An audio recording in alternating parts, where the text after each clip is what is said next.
Chapter 16 in our digital marketing strategy text for BA 375 online marketing. So in chapter 16, we're going to talk about UX or user experience. So the user experience is part of how users experience our websites, apps, and other digital products. We, of course, want them to be closely aligned to our marketing strategy and brand, as we've discussed multiple times. Everything that we do online should be brand aligned. So UX designers are looking at what does the user hope to happen with the interactions. So what is the usability of your website? How functional is it? How easy is it to find things? And how do we find out information about users so that we can build a better experience? So these next couple of pages talk about the different team roles for marketing teams and the job description. So first we have the user experience designer. So what their job is to do is to define the user journey and help develop what the structure and navigation of your digital devices should be, whether that's a website or an app, how people check out of your website or find things and then purchase them. There is a lot of overlap between UX design and work with graphic designers. We want our website to also be visually pleasing, but most importantly is that it's usable and functional. I'm not going to take the time to read through all of these job descriptions. These are listed in your book and on the PowerPoint for you to review for yourself. We also have front-end, back-end developers. So writing the code that powers the system that the website is sitting on. Content writers, so writing the content on our website.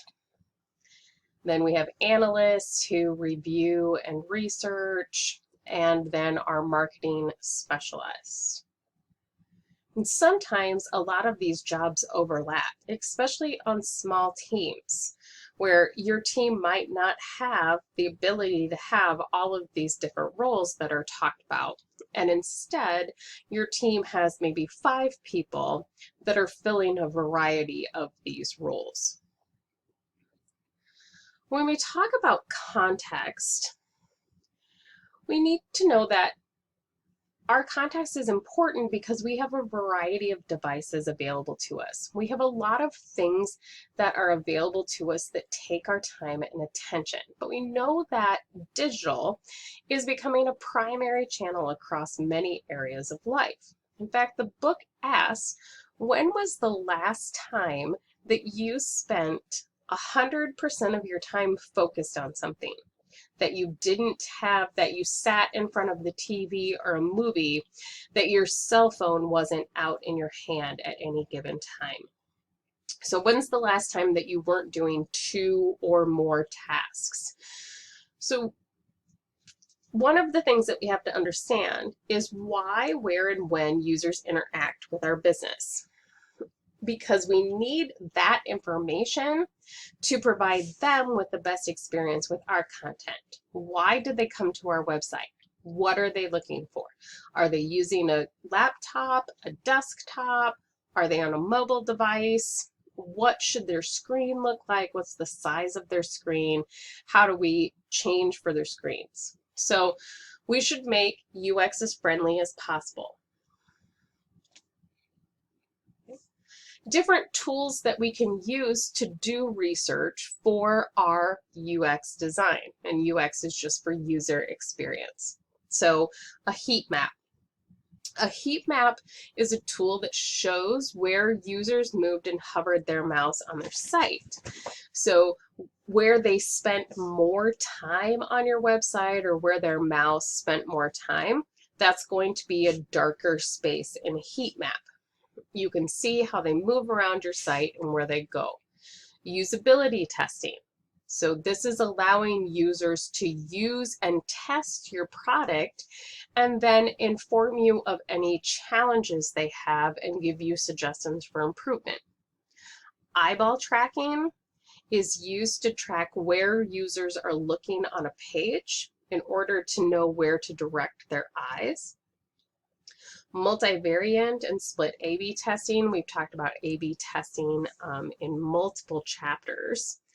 So we look at multiple versions of a page to run simultaneously and test to see which one performs the best. So we'll have 2 pages, maybe landing pages for a website coming from 2 different URLs.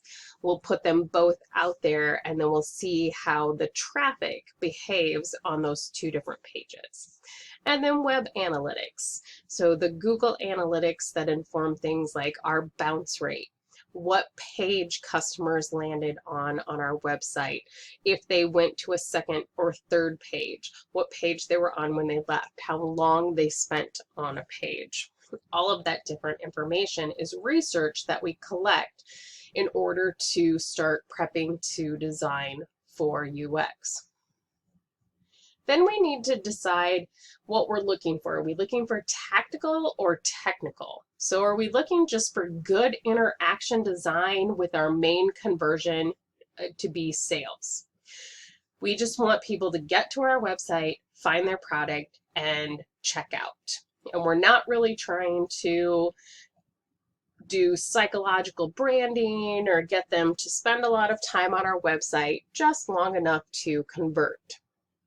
So split A/B testing is useful for this kind of tactical or technical website.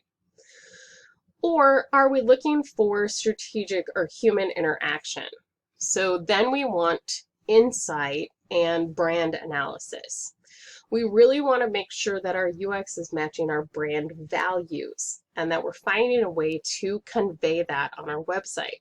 This, of course, demands a culture shift within our organization to think of our brand as an experience. So when a person opens up our app or when a person comes to our website, how are they experiencing our brand? Not how are they finding the way to purchase something as quickly as possible, but how are they experiencing our brand? So brands have to interact with customers and think about how it can help them to be truly successful. So instead of doing research such as A/B testing or Google Analytics or different things like that, we might use focus groups or interview users to get real heavy feedback about what they're looking for in a brand and a user experience if we're hoping for something more strategic. And then we have design thinking. So design thinking is a way to work through how do we develop that user experience, how do we create that website. So we have workshops. One of the things they talk about, like Post-it note brainstorming sessions, where people write things on Post-it notes and then take it up and put it on poster board just as they can come up with the ideas. Another way of design thinking is this double diamond approach that the textbook thinks about. So in the double diamond approach, first, we are in a discovery phase. We're looking to understand users, we're looking at the challenges, different design principles, who are our customers, what are they looking for, how are they using our devices. This is research and just coming out with raw ideas. Then we're going to define, so what is the problem that we're trying to solve and what opportunities can we find to solve that problem? Once we have a problem that we're looking to solve, we can develop a set of design principles and ideas for solving that problem. And then the final step is implementation. Sorry. We implement these solutions to complete the design process. And I'm just going to go ahead and finish, even though my dog very much wants to go outside, because there's only one slide left, and that is the review of the double diamond approach. So that is the end of chapter 16.